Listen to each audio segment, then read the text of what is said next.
Ok, então vamos começar o estudo de trevas. Então, o estudo que tem o nome, ele é bem intenso na real. Né? Tem o estudo aí, luz e trevas. Então, inicialmente esse estudo ele era dividido em duas partes, ok? Então, a primeira parte é sendo trevas e a outra sendo luz. Na verdade, não dividido, desculpa. Era um estudo só, mas geralmente a gente faz ele em duas partes, né? Uma sendo as trevas e a outra sendo a parte da luz. Agora, claro, como muitos dos estudos mais avançados, é muito importante que você faça ele direto, né? Não fazer estudo de trevas em 3 partes com a pessoa. Então, por exemplo, comecei o estudo, não terminei, aí remarco, aí não terminei de novo, aí remarco e termina.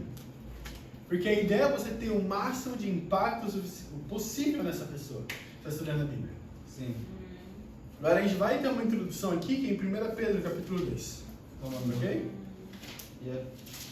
Vamos ver se Deus revela alguma escritura extra durante o estudo. Então tem a escritura aqui, que a gente começa o estudo. Basicamente ele dá essa ideia, apresenta essa ideia pra gente de luz e trevas. Né? Então 1 Pedro capítulo 2, a gente vai ler o versículo 9 e 10. 1 Pedro capítulo 2, versículo 9 e 10. Segue, Yuri. Tá bom, bro. Eles estão lá? Sim. Já. Pedir pro Zé ler pra gente em alguns segundos.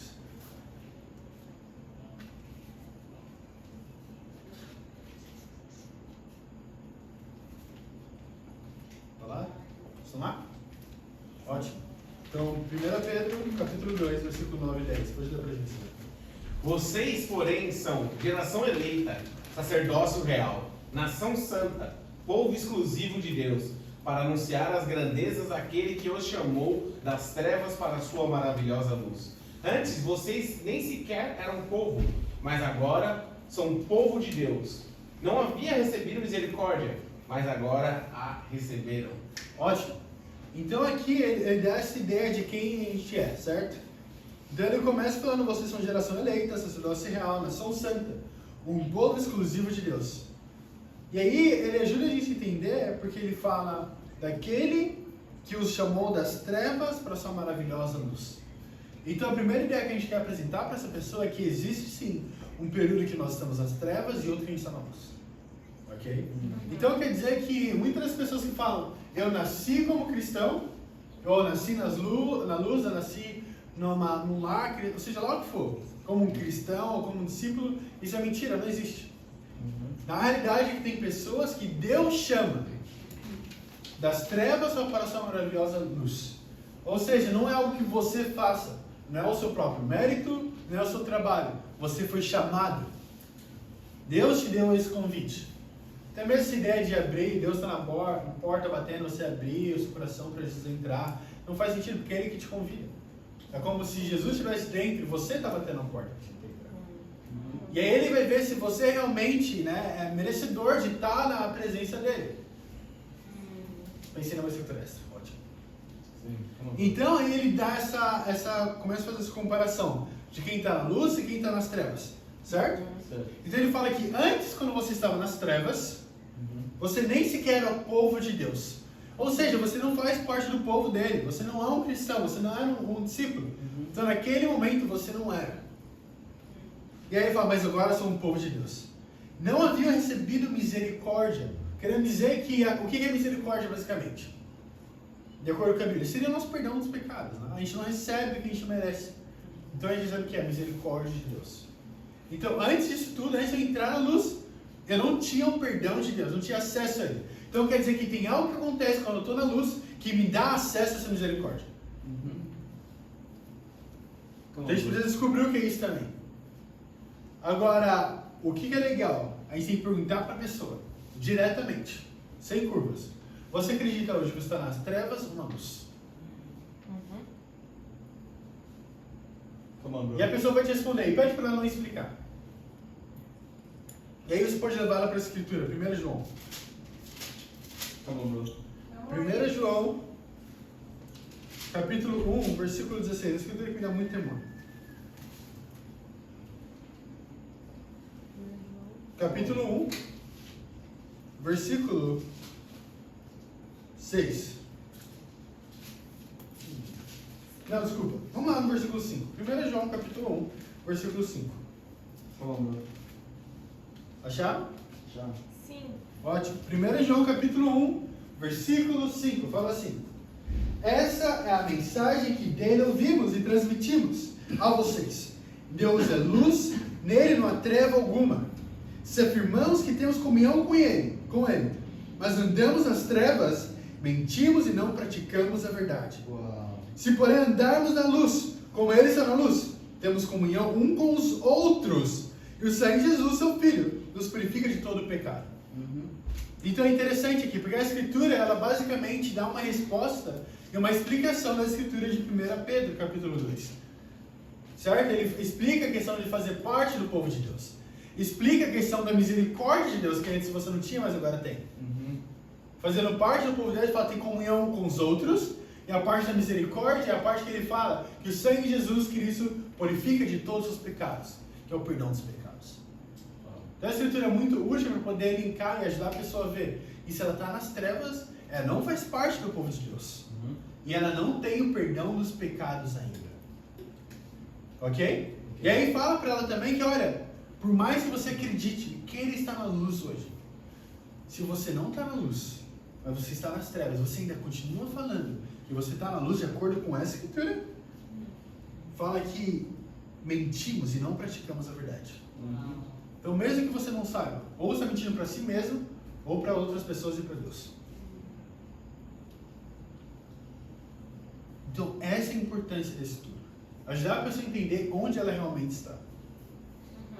Agora, mesmo que você que a pessoa fale, não, eu estou nas trevas, incrível, muito, não incrível, né? Terrível.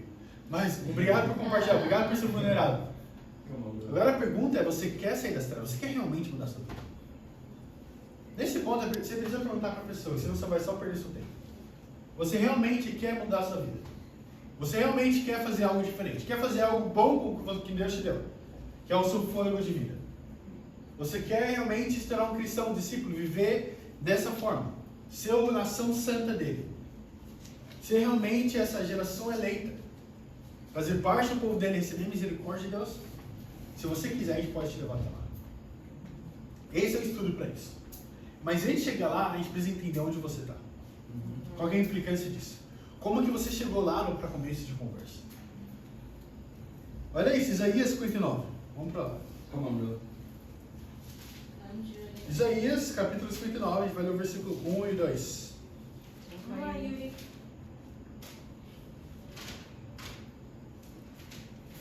Prega. Isaías. Pode ser o texto mesmo. Isso mesmo.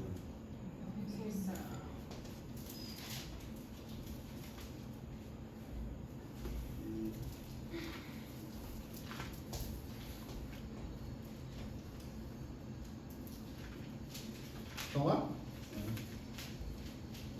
Versículo 1 e 2. Eu vou ler aqui pra gente.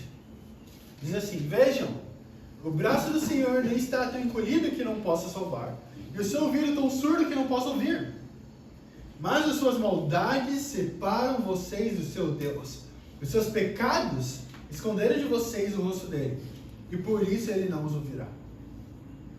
É interessante. Em algumas versões vem escrito iniquidades. Tá? Aqui vem maldades. O que me ajuda muito a entender é que, na verdade, é algo que vem do meu próprio caráter. É um caráter maldoso, realmente, de querer fazer o mal.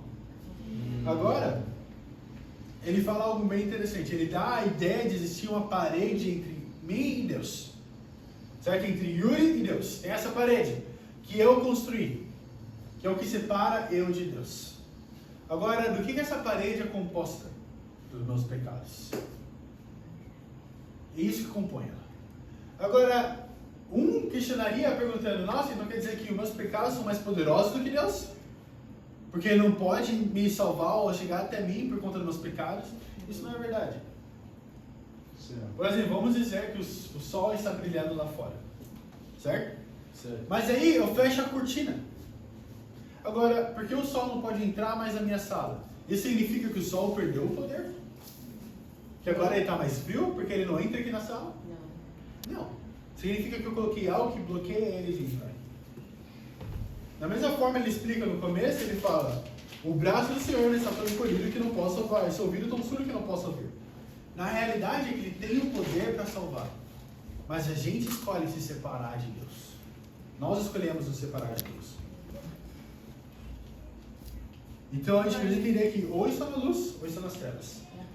E tem essa parede que me separa. Então esse estudo vai te ajudar a entender o que a sua parede é composta. Certo? Porque, por que isso é importante? Porque, por exemplo, se eu vou numa construção, eu quero derrubar uma parede. Qual é a primeira pergunta que me faço? Do que essa parede é feita? É drywall? É apenas tijolo? É de barro? Tem uma viga no meio? Ou então tem encanamento? Ou então tem a fiação elétrica? Por que eu faço essas perguntas? Porque dependendo do que tiver lá, vai ser uma maneira diferente que eu vou lidar com aquela parede. Então a importância de você saber os seus pecados, o que essa parede é composta, porque você é diferente de qualquer outra pessoa. E a sua parede precisa lidar de uma maneira diferente também. Agora, você pode querer saber o quão grande é essa parede, o quão alta ela é. Né? O quão difícil é realmente você passar para o outro lado. Vamos dar uma olhada. Vamos lá para Romanos 3, desculpa, esqueci de algo. Mas é importante falar para ela, né? O que precisa acontecer para que você esteja na luz.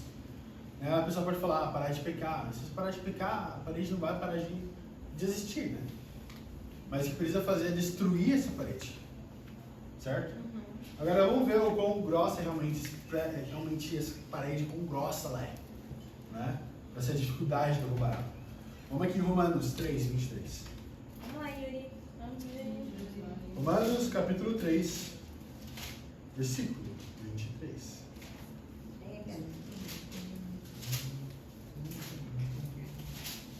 Romanos 3, versículo 23. Preach. Romanos capítulo 3, versículo 23. Medita. 23 até o 25. Fala assim: pois todos pecaram e estão destituídos da glória de Deus, sendo justificados gratuitamente por sua graça por meio da redenção que há em Cristo Jesus. Deus ofereceu como sacrifício para a apropriação mediante a fé pelo seu sangue, demonstrando a sua justiça em sua tolerância, havendo deixado impunes os pecados anteriormente cometidos. Agora, essa escritura é interessante. Logo no começo, no primeiro versículo dela, o que ele fala aqui? Ele fala que, pois todos pecaram e são destituídos da glória de Deus. Então quem pecou? Todo mundo. Certo? Eu e você pecamos. Nós somos pecadores. Essa é a verdade sobre mim e sobre você. Então quer dizer que nos ensina um conceito interessante. Que não existe isso de pecadinho e pecadão. Tem pecados que a sociedade vê como mais vergonhoso. Mas tanto esse mais vergonhoso quanto esse menos vergonhoso, ambos vão nos separar da glória de Deus. Seria a salvação. Então, por que isso é importante?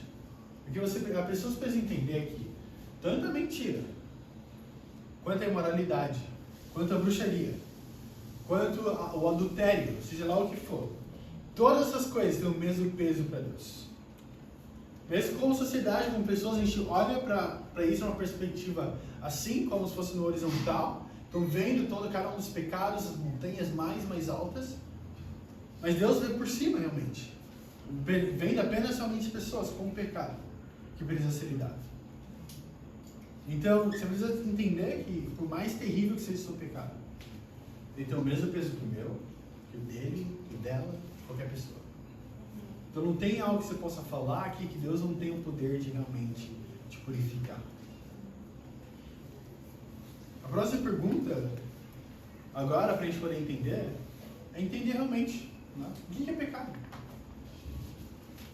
A gente fala isso em igrejas religiosas o dia inteiro, né? Todo culto vai falar de pecar. Por que você pecou? Pra ser sincero, minha vida inteira eu achei que pecado era fumar, beber, adultério e imoralidade. O resto está tudo incluído. Era isso que eu aprendi. Nunca tinha aprendido sobre egoísmo, sobre orgulho. Eu nunca tinha aprendido sobre motivos impuros. nunca tinha aprendido sobre a minha motivação egoísta. Ou sobre até mesmo sobre mentira, para ser sincero. Eu achava que existia coisa como mentira branca. Eu falei uma mentira para te proteger. Ou porque eu não tinha uma outra escolha, Deus vai entender. Então tinha muitas coisas que eu não entendia que era pecado.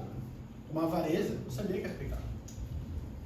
E aqui a gente vai tentar entender o que é pecado de acordo com a Bíblia. Então a Bíblia tem em torno de 7 a 6 listas de pecados. Mas elas são meio que redundantes, né? Elas repetem muito pecados entre elas. Alguns pecados diferentes. Então a gente vai tentar ver 3 escrituras, que na verdade 2 elas são uma lista e uma outra é apenas um pecado isolado, mas basicamente que mostram pra gente um resumo dos pecados ali, ok? Então a primeira está em Gálatas capítulo 5. Vamos para Gálatas capítulo 5. A gente vai ler aqui no versículo 19.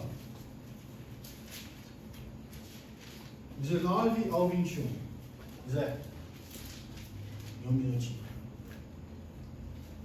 Gálatas capítulo 5, versículo 19 ao versículo 21. Ora, as obras da carne são manifestas: imoralidade sexual, impureza e libertinagem, idolatria e feitiçaria, ódio, discórdia, ciúmes, ira, egoísmo, dissensões, facções e inveja, embriaguez, orgias e coisas semelhantes. Eu vos advirto, como já os adverti, os que praticam essas coisas não herdarão o reino de Deus. Uau. Claro, a gente não tem um tempo, né? Mas basicamente a ideia é que você passe por isso e depois de você ler, você seja aberto. Seja aberto sobre os seus pecados. Não tem como esperar que alguém vai ser aberto com você se você não for aberto com ela. Sobre quem você realmente é. Quem você realmente foi. E por que a gente compartilha? Porque essa não é mais minha realidade. Eu posso compartilhar abertamente com qualquer homem sobre o meu passado, porque eu não vivo mais dessa forma. Não é mais quem eu sou. Então, mas é bom, é muito importante levantar alguns pecados que você vê na pessoa, né? Então, confessar, claro, você vai confessar a sua vida inteira, mas coloca bastante ênfase nos pecados que a pessoa também você sabe que ela luta. Né? E lembra ela, né? Porque, por exemplo, fala aqui muitas coisas. Fala sobre, por exemplo, idolatria, feitiçaria, ódio, discórdia, ciúmes, ira, egoísmo, dissensões, facções e tudo mais. Então, para mim, eu lembro que algo importante era a facção. Né? Porque eu nunca que eu ia andar com pessoas que eu achava que eram menos do que eu. Ou então pessoas que eu não gostava, que eu não achava que seriam legais o suficiente. Né? Então, sei lá, coisas assim do tipo. Então, era muito exclusivo. Não era realmente de pessoas, tá? Com pessoas em geral. Então, foi algo que eu não sabia que era pecado. Então, foi algo que precisou ser apontado. Tem muita gente que não sabia, eu lembro de falar com pessoas quando eu era religioso ainda. E vindo do culto, na verdade. Eu estava saindo do culto. Estava chegando em casa e estava com os amigos e a gente falou sobre moralidade. Ele falou, sexo antes do casamento é pecado. A gente acabava de sair do culto. A gente ia para a mesma igreja. Sempre. E a pessoa não sabia. De algo simples. Então coisas como ciúmes, por exemplo. Ou ira. São coisas que se deixar no nosso coração vai levar a gente para o inferno. Egoísmo. Cada uma dessas coisas, por mais pequenas que aparentam, que na real, elas não são apenas emoções, mas são atos do nosso coração. Né? A gente escolhe ira e ódio, eu vi uma vez uma pregação, ele falando, e faz muito sentido. A gente escolher matar aquela pessoa no nosso coração. Fazer com que ela não existisse, então ela não tem nenhum significado mais na minha vida. Então tratar ela como se ela não fosse nada. Então tem várias e várias coisas que a gente pode demonstrar para as pessoas, para ajudá-las a entenderem qual é o real significado. Mas é sempre muito importante lembrar que cada um desses pecados aqui pode levar alguém a perder a salvação ou levar alguém a passar a eternidade no inferno. E se você não tem temor, a pessoa também não vai ter. É importante que você mostre para ela que o temor que você tem de voltar para cada um desses pecados. O quanto você luta até mesmo hoje. Eu tive que ser aberto sobre pecados que eu ainda luto. Eu falei sobre orgulho, sobre o meu egoísmo, sobre até mesmo ira e outras coisas, mostrando para as pessoas que é algo que eu trabalho ainda, é algo que eu luto. Eu não sou perfeito, não fui batizado e me tornei perfeito. Mas agora eu não vivo mais, não é um pecado que define quem eu sou, não é mais uma característica do meu coração, ou de quem eu vivia. Então é importante lembrar e mostrar para as pessoas. Agora, outra escritura. Vamos lá em Timóteo. Come on, brother. 2 Timóteo. Vamos lá, Yuri. 2 Timóteo, capítulo 3, versículo 1 ao 5. 2 Timóteo, capítulo 3, versículo 1 ao 5. Capítulo 3, versículo 3. Vamos lá, Yuri. Fala assim: saiba disso. Nos últimos dias sobrevirão tempos terríveis. Os homens serão egoístas, avarentos, presunçosos, arrogantes, blasfemos, desobedientes aos pais, ingratos, ímpios, sem amor pela família, irreconciliáveis, caluniadores, sem domínio próprio, cruéis, inimigos do bem, traidores, precipitados, soberbos, mais amantes dos prazeres do que amigos de Deus, tendo aparência de piedade, mas negando o seu poder. Afaste-se destes também. Uau! Eu acho que essa é a escritura pela qual eu mais consigo me relacionar com o meu passado. Quando eu olho para a escritura aqui, quase que eu vejo o meu próprio nome. Né? Então ele começa a falar, ele fala nos últimos dias, serão tempos terríveis. Ele fala por que seriam tempos terríveis? Porque seria um tempo onde esse tipo de pessoa viveria. E aí ele começa a dar as características delas. Avarentos, presunçosos, arrogantes, blasfemos, desobedientes aos pais, ingratos, ímpios. E aqui é interessante porque a gente pode ajudar a pessoa a entender que são pecados do coração. Né? Os outros são pecados da carne, de qualquer um ver, né? São pecados aparentes. Consegue ver que a pessoa está pecando por aquilo. Aqui são pecados do coração, onde você precisa realmente ir lá e cavar realmente aquele coração, para ver o que está lá dentro, para ver se é uma pessoa que luta com a avareza, então com egoísmo, ingratidão, não tem amor pela família, irreconciliáveis, pessoas que não aceitam perdão, não querem perdoar, não querem estar junto novamente. Né? E tem muitas outras coisas, mas o que mais me ajuda aqui, ainda mais está estudando com religiosos, que eu faço bastante ênfase, é na última coisa, no versículo 5. Fala, tendo aparência de piedade, mas negando o seu poder. Afaste-se desses também. O que é isso? Um religioso. Tem a aparência de alguém que realmente é um cristão, é um discípulo, mas ainda assim ele nega o seu poder. Ou seja, eu falo que eu sou um cristão, falo que eu sou um discípulo, falo que eu vivo de acordo com a Bíblia, mas eu vejo alguém passando por alguma coisa, eu não vou lá e apresento a palavra de Deus para a pessoa. Ou então eu mesmo não coloco a palavra de Deus em prática na minha vida, eu nego o poder dela. Então é um hipócrita, é um religioso. Então isso é importante. Agora, outra escritura é em Tiago. Vamos, Ok. Yuri. Vamos lá, Yuri. Tá bom, meu. Vai, Yuri. Então vamos aqui agora. Essa escritura aqui também é boa. Tiago 4,17. Outra escritura. Tiago 4,17. Uma escritura bem curta. Bem direta ao ponto. Também. Tiago 4,17 diz assim: pense nisto, pois, quem sabe que deve fazer o bem e não faz, comete pecado. Então aqui, se você ler o contexto da escritura, fala sobre pessoas que estavam fazendo planejamento para o futuro. Certo? E aí vai lá, Deus vai lá e corrige eles. Eles dizem, olha, como você não fala, você é apenas uma névoa. Né? Isso aqui para um momento e depois se dissipa. Então, se você sabe que deve fazer o bem agora e não faz ele, também comete pecado. A gente pode fazer os planos, porque o que acontece muitas vezes é, não, eu não estou preparado para me tornar um discípulo agora. Não estou preparado para poder viver essa vida. É muito para mim. Ou então, não, amanhã eu volto a ter meus tempos com Deus. Amanhã eu começo um dia novo, então eu vou começar a ser por amanhã. Hoje vai ser o último dia, a última vez. Quando na verdade o arrependimento precisa ser tomado hoje. Por quê? Porque essa vida não passa de nela. Você não sabe o que aconteceu. Se você morresse hoje com um pecado que você não confessou no seu coração, um pecado que você não tem lidado, que está lá, por mais difícil e vergonhoso que seja, essa é a realidade. O bem que a gente sabe que a gente precisa fazer, a gente não faz. Agora, tem uma escritura que me ajuda muito, né, que é basicamente uma conexão com o estudo de luz, né, que eu uso. A gente pode ir para lá. Não, vamos primeiro terminar o estudo, no Romanos 6, 23. E depois eu mostro aquela escritura, ok? Come on, bro. Tô com medo de esquecer ela. Se eu esquecer a mim, manda no grupo. Mas Romanos capítulo 6, versículo 23. Prega.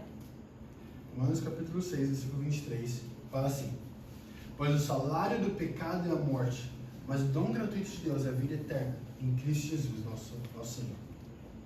Então, qual que é o salário? Para que serve um salário na vida de alguém? É algo que você trabalha para poder receber. Não quer dizer que você é merecedor. Você trabalhou por isso. Chegou no horário, cumpriu suas tarefas, suas metas. Tudo isso para poder merecer o inferno. Infelizmente, essa é a realidade. A verdade é que todo dia eu acordava e sem falta ia lá e vivia como pecador, sem nem pensar em me arrepender. Então eu trabalhei duro para poder merecer esse tipo. Mas aí Deus vem com um dom gratuito, um presente, que é a salvação. Agora, o quão bem eu lido com ele ou não, é a minha decisão. Então Deus quer realmente me trazer para a luz, me ajudar a me arrepender e estar com ele, mas é a minha decisão. Agora, a escritura que me ajuda a entender isso também é Colossenses 1,13. A escritura é bem simples, mas me ajuda bastante. Colossenses 1, versículo 13. Come on, bro. Vamos, Yuri. Diz assim. Colossenses capítulo 1, versículo 13. Vamos lá, Yuri. Fala assim: pois ele nos resgatou do domínio das trevas, nos transportou para o reino de seu Filho amado, em quem temos redenção, a saber, o perdão dos pecados. Então é um bom link com o estudo de luz, porque agora a gente quer aprender realmente, né? Porque ele fala que nos ajuda a entender que a gente ainda tem esperança. Então, claro, o salário do seu pecado é a morte, é o inferno, mas Deus ele quer te resgatar para poder estar na luz, para viver uma vida com Deus. Então isso ajuda muitas pessoas a entenderem isso. Agora, tem uma outra escritura, podem anotar aí. João capítulo 3, versículo 19 ao 20. Agora, essa escritura